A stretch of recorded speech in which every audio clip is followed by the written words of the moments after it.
ওপেনিংয়ে আস্থা দুই তরুণ power hitter Parvez ইমন আর Tanzid Tamim. Bat হাতে দারুণ ছন্দে আছেন ক্যাপ্টেন লিটন দাস।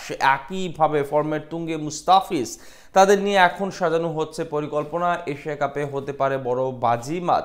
পাশাপাশি থাকবে আরও বেশ কিছু তারকা ক্রিকেটার। সব মিলিয়ে টুর্নামেন্টে কেমন হতে পারে টাইগার দেশের একাদশ, সেটাই জানবো রিপোর্টে। প্রস্তুতি শেষ, এখন লক্ষ্য মূল মিশনে লড়াইয়ে নামা। আগামী 2-1 দিনের মধ্যে সংযুক্ত আরব আমিরাতের বিমান ধরবে টিম বেঙ্গল টাইগার্স। শিরোপা জয়ের লক্ষ্য নিয়েই মহাদেশীয় শ্রেষ্ঠত্বের এই টুর্নামেন্ট খেলতে যাবে লাল সবুজ প্রতিনিধিরা। তার আগে প্রশ্ন উঠেছে, কেমন হতে চলেছে এশিয়া কাপে বাংলাদেশের সেরা একাদশ। নেদারল্যান্ডসের বিপক্ষে সদ্য সমাপ্ত সিরিজে প্রায় সবাইকে সুযোগ দেওয়া হয়েছে। আসার কথা হলো, সুযোগ পেয়ে সবাই কম বেশি পারফরমেন্স করেছেন, যার সুবাদে সেরা 11 জন নির্বাচন করতে কিছুটা ব্যাক পেতে হতে পারে টাইগার টিম ম্যানেজমেন্টকে। ব্যাট হাতে অসাধারণ এক বছর পার করছেন দুই তরুণ তানজিদ হাসান তামিম এবং পারভেজ হোসেন ইমন। বলা চলে প্রতি ম্যাচেই দুজনের একজন ভালো শুরু এনে দিচ্ছেন বাংলাদেশকে। সেই ধারাবাহিকতায় এশিয়া কাপেও তাদের উপরই আস্থা রাখতে চাইবে টিম ম্যানেজমেন্ট। এমনকি টুর্নামেন্টের দলগতভাবে ভালো কিছু অর্জন করতে চাইলে তাদেরকে রাখতে হবে বড় অবদান। 3 নম্বরের জন্য থাকবেন অধিনায়ক লিটন কুমার দাস। সবশেষ 3 সিরিজের মধ্যে 2টিতেই সেরা খেলোয়াড় হিসেবে নির্বাচিত হয়েছেন তিনি। তাছাড়া সম্প্রতি ব্যাট হাতেও আছেন নিজের চেনা ছন্দে। তাই অধিনায়কত্বের পাশাপাশি লিটনকে ব্যাটার হিসেবেও বড় ভূমিকা রাখতে হবে।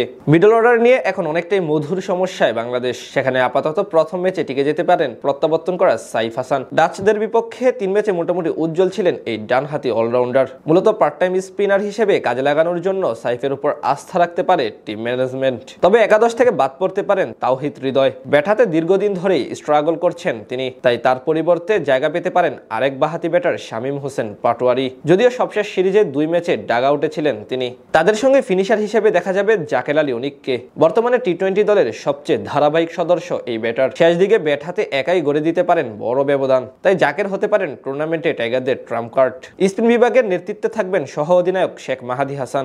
বল হাতে নিজের চেনা ফর্মেই আছেন এই ডানহাতি অলরাউন্ডার। তার সঙ্গে আরও থাকতে পারেন লেগ স্পিনার রিশাদ হোসেন। সংযুক্ত আরব আমিরাতের কন্ডিশনে যার দিকে নজর থাকবে সকলের। পেস ইউনিট নিয়ে অবশ্য এক প্রকার মধুর সমস্যায় আছেন হেড কোচ ফিল সিমন্স। কাকে রেখে কাকে নিবে সেটাই যেন বড় প্রশ্ন তার কাছে। সেখান থেকে সবচেয়ে বেশি এগিয়ে চলতি বছর এখনো কোনো ইন্টারন্যাশনাল টি-20 ম্যাচ না হারা মুস্তাফিজুর রহমান, যাকে নিয়ে বড় স্বপ্ন দেখছে টাইগার ক্রিকেট প্রেমীরা। তার অ্যাসিস্ট্যান্ট হিসেবে থাকতে পারেন তাসকিন আহমেদ এবং তানজিম হাসান সাকিব। এই দুজনও আছেন দুর্দান্ত ফর্মে।